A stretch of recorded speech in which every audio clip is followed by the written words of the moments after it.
Maayong adlaw kanyong tanan nga mga nagpaminaw karon ning tulumanon kini ang akong suliran. Labi na kaninyo Dr. ni Obra ug Attorney Elin Bathan. Ingon man sa mga artista nga maghatag og kinabuhi, nining akong suwat suliran. Tagwala ko sa pangalan nga Hernie, 29 anyos, single, nagtrabaho. Itago na lasab ang akong address diri sa habagatang bahin sa probinsya sa Sugbo. Punto legal kining akong suliran. Kabahin kini sa kong gipatukod nga bay nga wa human na og trabaho sa nagpakyaw niini. Aron ninyo hisabtan, ingon ini ang mga paghitabo.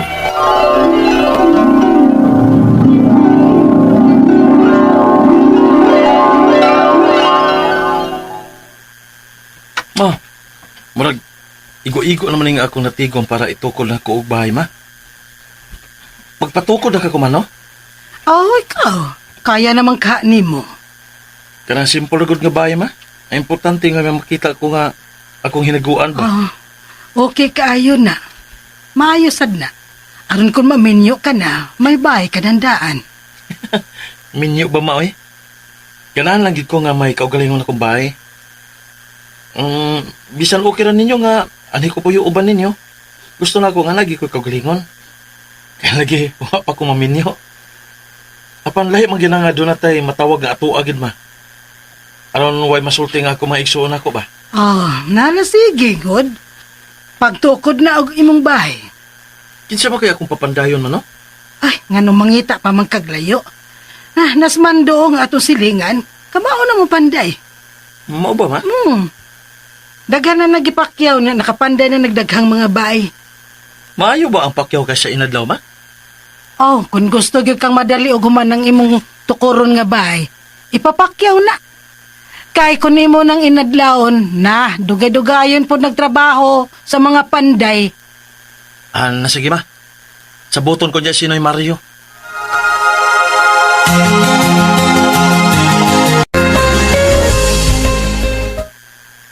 Way problema na, Dong Hernie. Ako'y pakyaw og trabaho anang tukuron ni mong bahay. Unya mga pila kay pakyaw ni mo, Noy? Ingon na ani na lang. Dili ko mubungat kung pila. Ang ako lang nga, kung pila ang imong magasto sa materyales, katunga o 50% sa kantidad sa imong materyales, Dong. Mao ang akong pakyaw sa pagtrabaho sa imong bahay. Ingon anak din, Noy? Oo, para dili ka malkansi ba? Kay kung inadlawon man ni Mugod, labaw pa unya sa 50% ang imong gasto. Mao ba din, Noy? Mahal na kayong panday ron Dong, oy. Maong mas makasave gyud ka kung imo nang ipapakyaw sa pagpatrabaho ang imong bahay. Dali na man, kay daghan man kong tao. Mga pila ka kabuhan ang imong estimate sa pagtrabaho sa kumbay, Noy? Buwan ba Dong, oy? Ware buwan na, oy. Human na ng baya. Uy, mo ba, Noy? Ganahan ko, hada. Sige, Noy. Ikaw nga kung kaon nga panday sa bay nga ako tukuron. Ano saman, kaning maghimo pa ka sa buta, Noy? May pirmahan pa ba ta? Ay, naunsa maning bata, ah. Mura man og dili silingan. Dili na nakinahanglanon ba, oy. Basta ka ako na'y bahala sa imong bahay.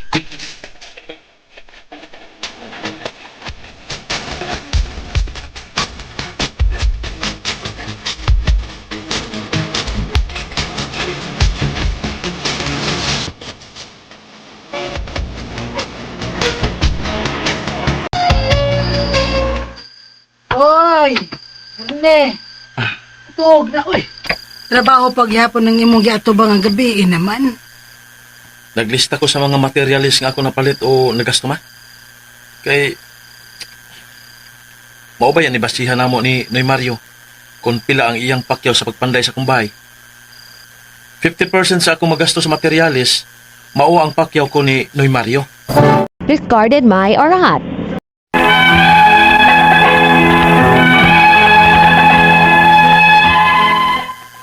Excited na ko nga mahuman ang akong bahay o mapuy-an na.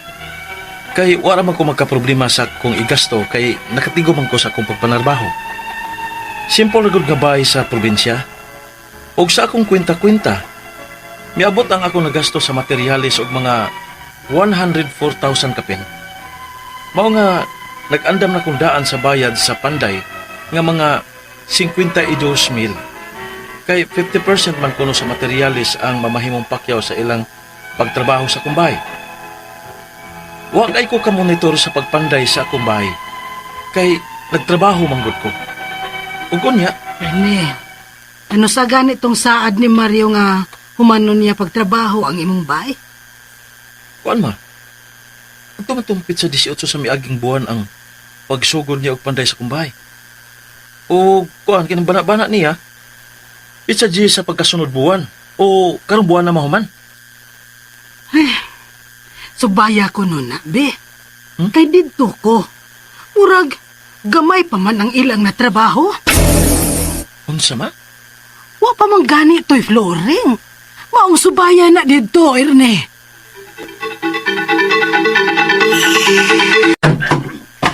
Ngano man inay? Duga man nahuman ang akong bahay.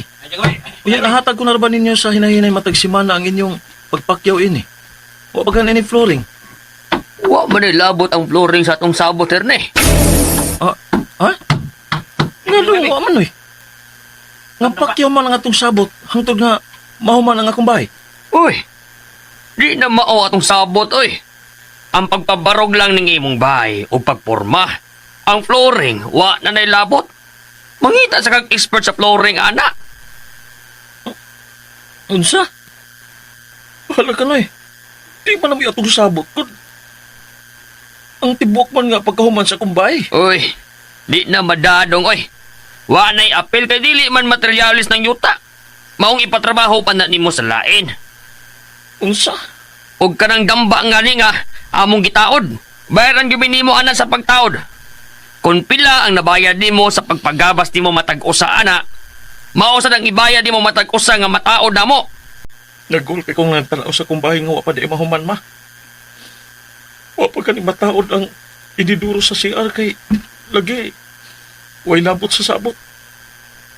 Yabot na ang additional nga materialis apan dili mataod kay wa na ko'y pantay. Dismayado pa kaya ko sa resulta sa pagkapantay. Ang file sa halublak, hait kayo kay wa siguro iskripis sa palita maong hait kayo ang bungbong. Napay upang file sa halublak, biburo. Huwag ang mga haligi, wa magtupong ang sinumpayan, nahiwi ni. Usao man nila kung baya ma.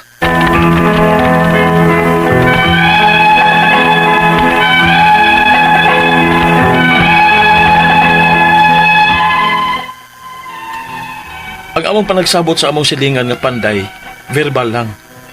Kay wa man ko magdahom nga moabot may ani nga punto. Nga bati ang akong experience sa mismong silingan ra unta namo nga panday. Wa na gid niya balika ang akong bahay kay may lain na sab siyang bahay nga gitrabaho. Ang akong mga pangutana mao kini mosunod. Unang pangutana. Ang among sabot sa silingan namong panday nga pakyaw ang iyang pagtrabaho sa akong bahay. Apan wa man kunoy labot ang flooring. Unsa pa gid ang balaod ni ining pakyaw? Ikaduhang pangutana. Ang among lungsod dili first class nga municipality sa Cebu. Pero 50% sa presyo sa ako materialis ang gipangayo nga presyo sa pagpakyaw. Makatarunganon ba kining gipangayo niya? Ikatulong pangutana. Ang kwintada nako sa materialis 104,000 kapin. Ug ang nakuha na sa panday 52,000 sa ilang pagpakyaw. Makaparipan ba ko sa panday kay wa man mahuman sa target date ang akong bahay ug gibiyaan man niya ug mitrabaho siya glaing bahay. Ikaapat nga pangutana. Naabot na ang mga additional na akong materialis ug nanga-damage na ang uban niini kay wa lagi mataod kay wa na ko'y panday. Makareklamo ba ko sa panday ini? Ikalima o katapusan. Dili maayo ang pagkapanday sa akong bahay. Hiwi. Hiwi ang sinumpayan sa ligi o hait pa ang mga hollow blocks. Asa man kumureklamo ni ini? Palihog, tabangi og tambagi ko. Kini ang akong suliran. Hirni. Mayong adlaw mga suking tigpaminaw kini si Attorney Elaine Bathan. Today, sama sa mga niyaging adlaw, akong tingog. May untagwa pa muna pulan sa akong tingog guys, kaya ako rag yung tingog. Solo inyong mapaminaw karong adlaw. Ako ang muhatag ninyo og tambag, tubag, solusyon, kalinawan sa inyong mga pangutana o mga problema na may punto legal. Of course, sa mga medical na tong mga pangutanag problema, tubagon niya na ni Dr. Obra og mobalik na tugikan pod sa iyahang larga. Mao na guys, padayon lang yun. Mabalik to si Dr. Obra ay kabalaka, di man ko katubag sa inyo mga medical. Juris doktor ko, no? Akong gitun-an, abogas siya. Mao na, ipadangin nyo hang suwat sa suliran_612@yahoo.com or sa ato ang Facebook account. Kini ang Akong Suliran official writers page. Pwede sad atong ipadala sa 3rd floor, Jose R. Martinez Building, Osmeña Boulevard, Cebu City. Kumusta man mo guys? Kumusta man ang ato ang mga suking tigpaminaw, ato ang mga avid fans, ato ang mga avid listeners nga naminaw sa Luzon, Visayas, Mindanao, sa YouTube, sa ato ang DYHP RMN Cebu nga account, mga naa sa gawas, mga nagnaslaing nasod, kamutultol gihapon sa pagpaminaw sa ato ang programa. Matsalams, daghan kayong salamat. Thank you kaayo ninyo, no? Salamat nga wa mo'y puol, way sipyat sa pagpaminaw. Salamat sa inyong suporta and paghigugma sa ato ang programa. Grateful kayo mi nga naamo, grateful kayo mi nga padayon mo nga naghimo namo nga number 1 sa kahanginan kay kamo ba yan, no? Number 1 mo sa mong heart ni Dr. Obra. Life is like a coin. Sinsiyo, kwarta. You can spend it any way you wish, but you only spend it once. Hala, kanindot sa ato ang pulong karong adlaw. Nindot kayo ha, nga ato ang makutlo nga pagtulunan kay you can only spend once. Usahay, we only have one trial at life. Kana ganing, dili gyud nato pwedeng kalasan ang ato ang kinabuhi, dili nato pwedeng kalasan ang ato ang oras aning kalibutana, dili nato pwedeng igastos way hinungdan or spend no sa mga things nga dili maka-okay nato, no? So muna, we need to spend it wisely. Pwede ra gud anang kwarta nga kung di nimo tarungon pagda, mahurot, mapurdoy, mapubri ka. Parehara po nin sa kinabuhi nga kung di ka kibaw, mo gamit sa imong oras ug panahon mula bayra gyud ni. Ha? October na, pahuman pag yun. Ang Oktubre, hapit na mahuman niya. Last quarter, duha na lang kabuan na bilin sa 2024. Yung mo 2025 na. Kumusta man ang napo na to kabuan? Giyon sa man nato paggamit o tubaganing mga pangutana no nga nagtangag og dakong ganti. Meanwhile, I am very grateful sa tanan mga likers ug followers nako sa Elaine Tantengco Bathan sa ako ang Facebook account ug sa ako ang Instagram nga Attorney Elaine. Salamat kayo sa inyong pag-like ug pag-follow, and of course continue to like and follow DYHP RMN Cebu. Greetings to Tom, Marlo, Rodelyn Yukaran, Ann Amoncio, also to Luce Compassion Pontilar. Hello, my idol sa kinang akong suliran, and Dr. Rene Obra also. God bless. Kang Nairad Waster, kang ingon siya nga paborito gyud kuno na niya diri sa Basak Pardo, Cebu City. Hello. Ug kang Marvic Salud Sumbilon, maisog usay balisod kay basa yung mga pangan kanimo bali-balihon, maglisod og basa.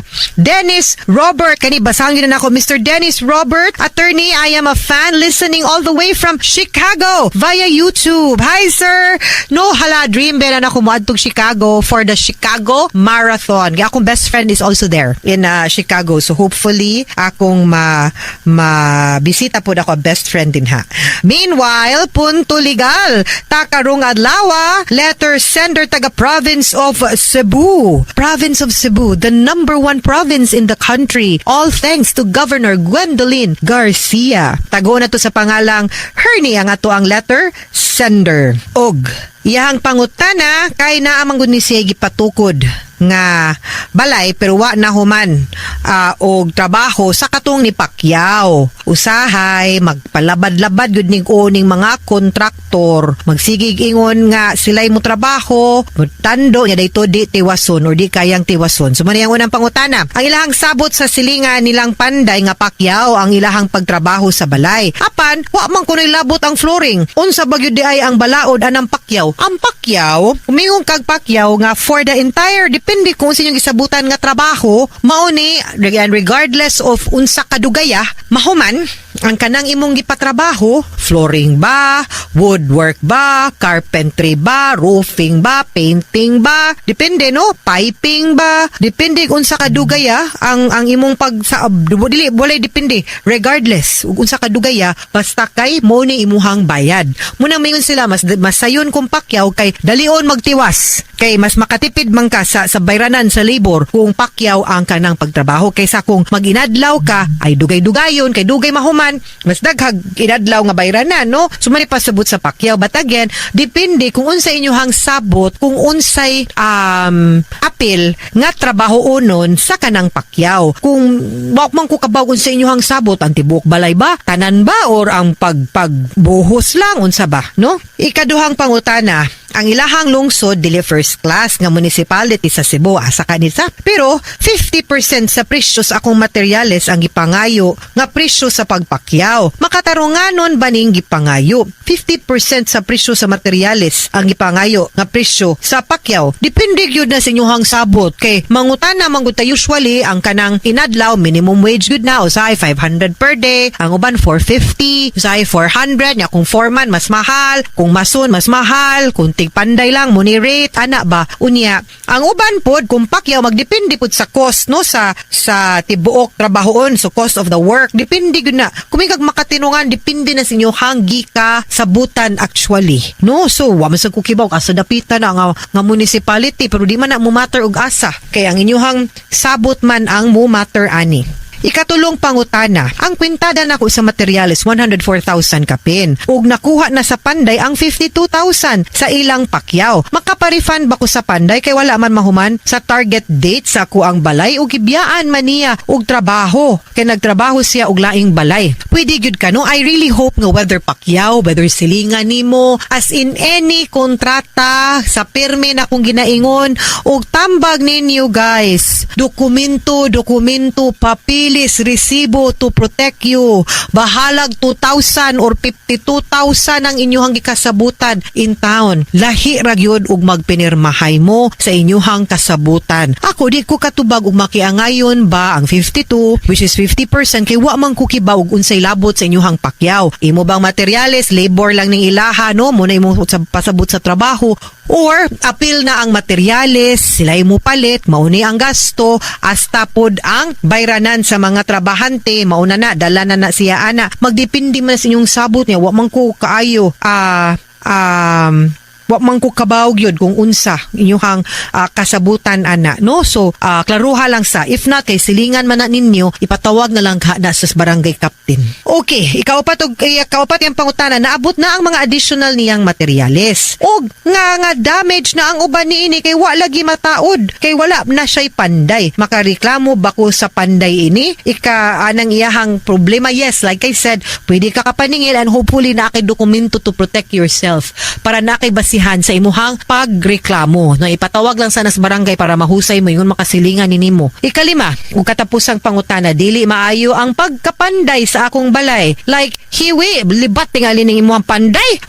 Hiwi ang sinumpayan sa haligi. Ug hait pa ang mga hollow blocks. Asa man kumureklamo ini? Una sa tanan, balay maninimo, nganong imo man nga tugutan nga wa nimo susiha og tarong nga kinsay mo trabaho aning imuhang balay. Kaning maingong kag Panday kailakan nga kasuhito na kasiyahang trabaho usa nimo siya gikuha no. Nakakita na kasiyahang tinrabahuan may bag-agi di ba hiwi wa ba nahiko ang lansang no. Substandard ba or maayo bag materyales kay kaning mga ingon ani these are very crucial and these are very important nga mga matters nga dili nato pwedeng ipasagad labi na kung balay Kay ang gihisgutan, matugog ka diha kada adlaw, mo pauli ka dinha at the end of a very busy, tiring kapoy nga day, makita nimo ang prutas sa imuhang kahago, mupahuway ka, inighangad nimo kisami, hiwi, huy, unsa naman lang ni, or iniguan, gato, na unsaon kay wa natarog lansang, no? Wa natarog bulkasil, unsaon man na,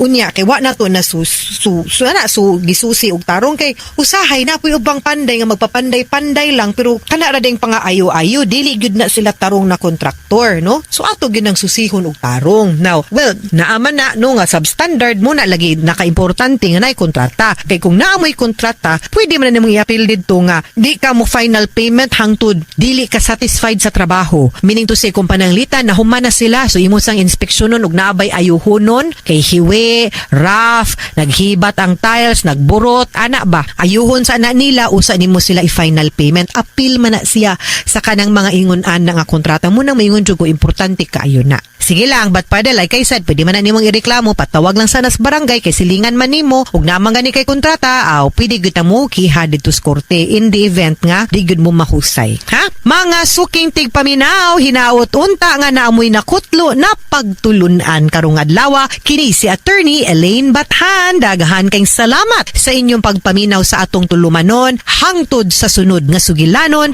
dinhi gapon sa tuang programa. Kini ang akong suliran gikan sa RMN Production Center, Radyo Mo Nationwide. Tatak RMN, daghang salamat ug maayong adlaw.